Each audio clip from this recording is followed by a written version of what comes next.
Pour ne rien manquer, abonnez-vous maintenant. Sud Radio, Parlons Vrai chez Bourdin, 10h30, 12h30, Frédéric Brindel. Et c'est un plaisir de passer cette matinée avec vous. L'ami Jean-Jacques Bourdin reviendra demain avec l'émission qu'il enregistre ce soir en public. Vous pouvez d'ailleurs vous y rendre à 18h à Quissac. Jean-Jacques Bourdin animera avec le directeur de la rédaction de Midi Libre, Olivier Biscaye, la parole aux Français, un grand débat public ce soir à 18h si vous êtes dans la région nîmoise, donc à Quissac, au foyer, n'hésitez pas. Et puis demain, cette émission vous sera diffusée dans votre rendez-vous. Bon, chose promise, chose due, vous nous appelez au 0826 300 300, vous êtes passionné par la question de la transition énergétique, oui, vous voulez faire quelque chose, mais oui, vous avez l'impression que de temps en temps, on nous prend pour des idiots et qu'on dit tout et son contraire. Alors, j'ai ce livre, Les 10 commandements de la transition énergétique, par Philippe Charlez, expert en questions énergétiques, auteur, donc, vous le savez maintenant, mais aussi ingénieur des mines et docteur en physique de l'Institut Sapiens.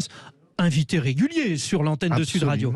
Quel beau bébé vous nous avez livré. Alors, ça veut dire quoi, Philippe Charlez? Il y a 10 commandements, c'est-à-dire que si on respecte 10 principes, on y arrive à la transition énergétique? Alors, je le pense. Cela étant, n'interprétons pas ça comme des commandements, mais plus comme des recommandations et des conseils. Mais disons que sur un plan purement marketing, les 10 commandements sonnaient mieux que les 10 conseils ou les 10 recommandations de la transition énergétique. Bon, alors ce que je disais en préambule, et bien sûr les auditeurs peuvent vous poser toutes les questions au 0826 300 300, vous évoquez les preuves scientifiques. Et ça, c'est un juge de paix sur lequel vous ne transigissez pas. Voilà, c'est ça, c'est mieux. Alors déjà, par exemple, le réchauffement climatique est cyclique au fil des époques de la Terre depuis 400 000 ans, ça on le rappelle. Oui, donc c'est ce qu'on appelle les cycles de Milankovitch, donc c'est-à-dire suivant la position de la Terre par rapport au Soleil, on a effectivement des cycles climatiques, mais ce sont des cycles qui sont dont les constantes de temps sont de 800 à 40 000 ans, donc ça veut dire que ces cycles ne peuvent pas du tout expliquer le réchauffement actuel, qui est beaucoup plus rapide, dont l'intensité et le rythme sont beaucoup plus rapides et incompatibles, je vais dire, avec des phénomènes purement naturels. Bon, typiquement, il y a cette idée, il y a cette information que les climato-sceptiques peut-être avancent. Vous dites oui, mais alors réchauffement climatique, ça c'est sûr, à cause de l'accroissement de la teneur en CO2, le dioxyde de carbone dans l'atmosphère. Alors déjà lié à la combustion des énergies fossiles, ça c'est sûr. Oui, absolument. Donc le réchauffement est bien lié à la combustion des énergies fossiles.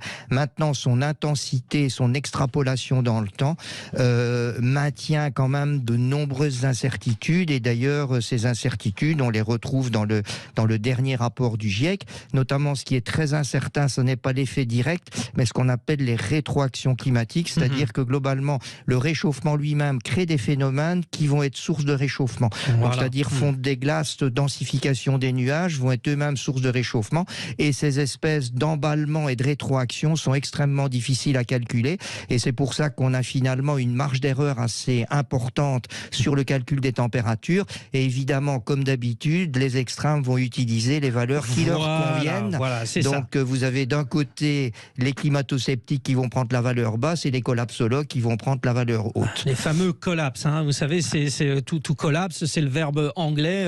Oui. Alors, effondrer, voilà, collapse, c'est ça. Effondrer, donc ça c'est le premier de vos 10 commandements, c'est-à-dire le climato-sceptique, tu déconstruiras. Et vous le déconstruisez très bien. Alors, je suis quand même obligé de venir avec vous sur l'aspect idéologique. Et bien sûr, on ne peut pas y transiger, parce que dès qu'on aborde cette question de la transition énergétique, il y a des choix politiques à faire. Alors d'ailleurs, il y a deux phrases, mais je vous en livre déjà une qui m'a plu énormément. Vous dites aujourd'hui, le « je pense, donc je suis » est devenu le « je crois, donc je sais ». Je répète pour nos auditeurs de Sud Radio, le « je pense, donc je suis », qu'on connaît Descartes. tous, voilà, de Descartes, est devenu « je crois, donc je sais ». Oui, donc en fait, c'est l'anti-cartésianisme, si j'ose dire. Donc Descartes avait dit « je pense, donc je suis », donc c'est vraiment le rationalisme et la base de la pensée scientifique. Et au contraire, je crois, donc je sais, donc je commence à croire quelque chose et je considère que je sais. Et malheureusement, dans les milieux écologiques spécialement extrêmes, donc vraiment l'écologisme au sens d'extrême gauche, spécialement de gauche et d'extrême gauche, considère au départ sans du tout démontrer les choses scientifiquement. On part d'une croyance et on considère que cette croyance devient à terme un concept scientifique. Et j'en profite pour reprendre cette deuxième phrase dans votre livre, parce que c'est un régal, j'ai livré à toute ma famille. Hein. Alors avant, c'était « je ne crois que ce que je vois », et c'est devenu « je ne vois que ce que je crois », ça veut tout dire. C'est-à-dire, vous commencez par la croyance, et puis vous ne voyez que ce en quoi vous croyez. Alors je crois que c'est... D'ailleurs, ça ne s'applique pas qu'au climat, hein. On pourrait l'appliquer à pas mal de, je vais dire, de parties de notre société actuelle. Donc, bon, je le disais, vous prenez position parce qu'il y a un choix politique à prendre. On comprend bien que vous n'êtes pas très à gauche et notamment proche des écologistes de gauche, parce que votre deuxième commandement, c'est le décroissantisme, tu combattras. Ça, c'est clair, on ne parle pas de décroissance. Alors, je vais dire que sans même me donner, je ne cache pas mes opinions, mais cela étant, je reste un fervent défenseur du développement humain. Et je considère que le développement humain demande de la production de richesses. D'ailleurs, je vais jusqu'à dire que l'écologie est finalement un sport de riches. Vous savez, quand vous allez dans des pays très pauvres d'Afrique, le premier souci n'est malheureusement pas, je le regrette, n'est malheureusement pas l'écologie.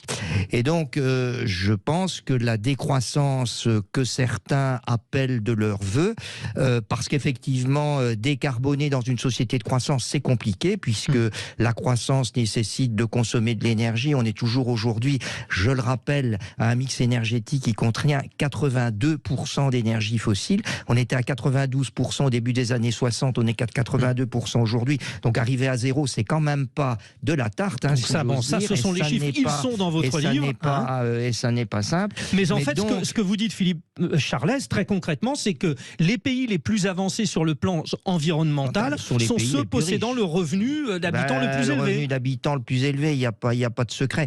Si vous voulez être propre, si vous voulez entretenir tout ce qui vous entoure, bien évidemment, ça demande des moyens. Et si vous n'avez pas ces moyens, généralement, c'est un peu la saleté partout, ce qu'on peut observer. Et donc, comme la transition énergétique va coûter très cher, effectivement, elle va nécessiter des moyens.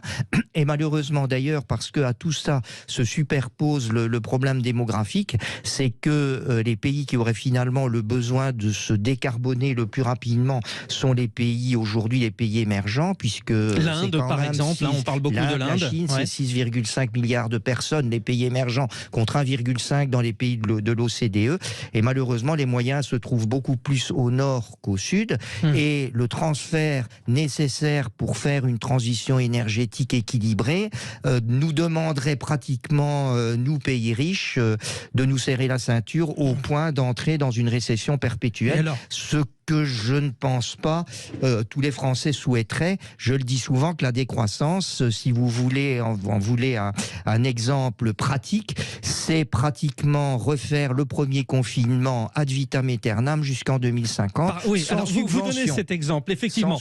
Bon, et vous avez repris une phrase de Winston Churchill, hein, qui dit aussi beaucoup de choses, c'est-à-dire si le vice du capitalisme est l'inégale répartition des richesses, la vertu du socialisme est l'égale répartition de la misère. Oui, absolument. Donc ça n'est pas de moi, c'est de Winston Churchill. Mais je suis tout à fait en phase avec ce que disait ce grand homme.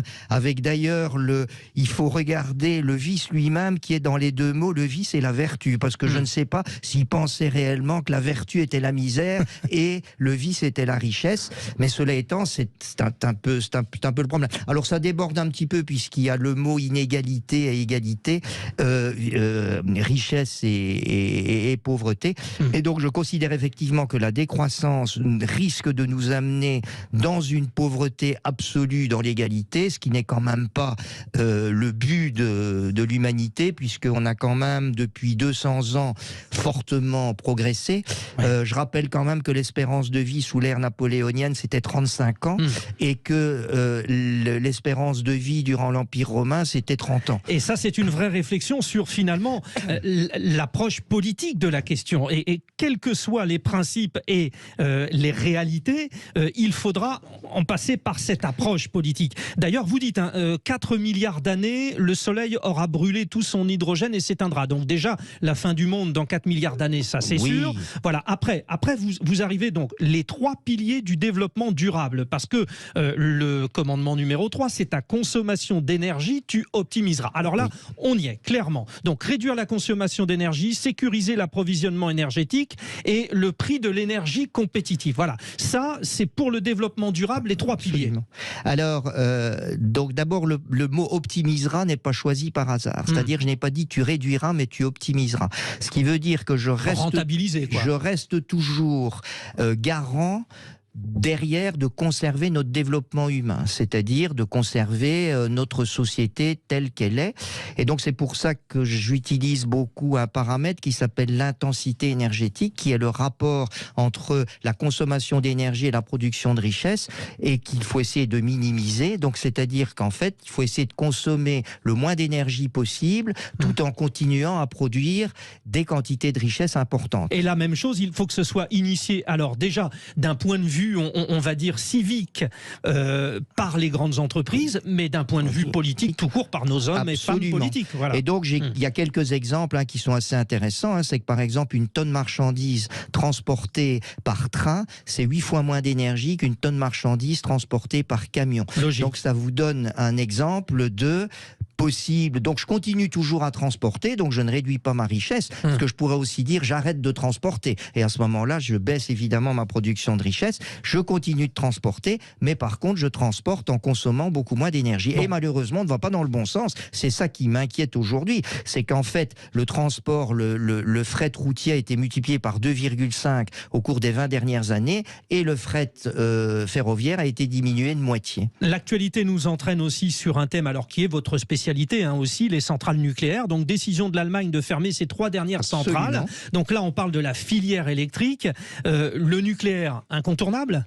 Alors oui, donc d'abord l'électricité incontournable, puisqu'en fait j'utilise même un mot qui est un petit peu tabou. Je dis que la transition énergétique sera essentiellement le grand remplacement des équipements thermiques par, des équipements électriques. C'est un peu tordu, mais ça fixe les idées. Donc vous allez remplacer des voitures thermiques par des voitures électriques, voire à l'hydrogène fabriqué à l'électricité, les chaudières par des pompes à chaleur, et vous allez même pouvoir extrapoler l'électricité dans l'industrie, en utilisant par exemple en sidérurgie ou en cimenterie des fours à arc électrique. Et donc les Allemands se trompent alors là. Et donc la grosse question, c'est d'où viendra cette électricité.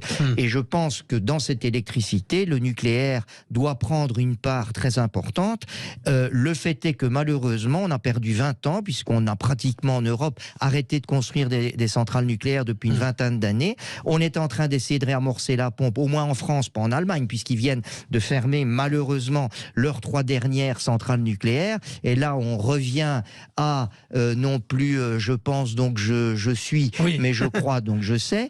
Et ce que je vais dire, c'est que malheureusement, ces 20 ans ne sont pas rattrapables, ce qui veut dire que les centrales nucléaires qu'on va commencer à construire aujourd'hui ne seront disponibles que dans une vingtaine d'années. Et ce qui veut dire qu'aujourd'hui, implicitement en matière d'électricité, comme on a énormément investi dans les renouvelables et que les renouvelables ne peuvent pas fonctionner tout seuls, ils ont besoin d'un ami, et comme l'ami n'est plus le charbon, ne peut pas être le nucléaire pour les raisons que je viens d'expliquer, ça veut dire que le gaz va continuer à jouer un rôle essentiel et là on dans arrive le futur. À nos Russes. Et d'où effectivement la nécessité du gaz, et le 9e commandement, qui est un peu, je vais dire, volontairement un peu tabou aussi. Un reliquat de fossiles, tu accepteras. Et quand je dis reliquat, c'est pour rester vraiment politiquement correct. Bon, alors le 10e commandement, la coopération internationale, tu soutiendras aussi. Bon, on a bien compris. Je voudrais revenir sur le 4e des commandements. Alors le 4e. Alors c'est changer ses comportements. Et les auditeurs ont besoin de comprendre, parce que vous évoquez le covoiturage, le télétravail, l'éco-conduite, le localisme, c'est-à-dire on produit localement. Absolument. Ça, il faut y passer. Absolument. Donc je crois que nous avons dans notre société de croissance des marges d'optimisation qui, sont technologiques, mais qui, deuxièmement, sont aussi de comportement. fortement. Alors j'ai toujours un exemple qui m'hérisse, c'est quand on m'apporte à la terrasse d'un café un coca hyper frais avec un verre rempli de glaçons. Donc c'est-à-dire que globalement, on dépense 2 fois l'énergie pour refroidir et de façon inutile. Oui, c'est tout bête, c'est vrai. De façon inutile, parce que généralement, comme le coca est déjà très froid, les gens jettent les glaçons dans le caniveau. C'est bien vu, donc c'est un petit exemple, mais il y en a tellement, vous ne pouvez pas savoir. Donc je vous ai donné l'exemple du fret. On voit effectivement que les voitures aujourd'hui sont moins remplies qu'elles ne l'étaient au début des années 90. On a aujourd'hui environ en moyenne sur l'année 1,7 passagers par voiture. C'était 1,9 au début des années 90. Donc, covoiturage, dans le mauvais sens. Mais vous parlez aussi du poids des voitures. Il faut évoluer. Le SUV est une hérésie d'aérodynamisme de voiture. On ne peut pas faire pire en matière d'aérodynamisme qu'un SUV. Bon, alors, parce qu'il faut quand même qu'on ait entendu tous les commandements. Alors, il y a au 100% renouvelable, tu renonceras. Au futur du nucléaire, tu te convertiras. On en a parlé un petit peu. De l'excès de biomasse, tu te méfieras. Tiens, c'est quoi ça ?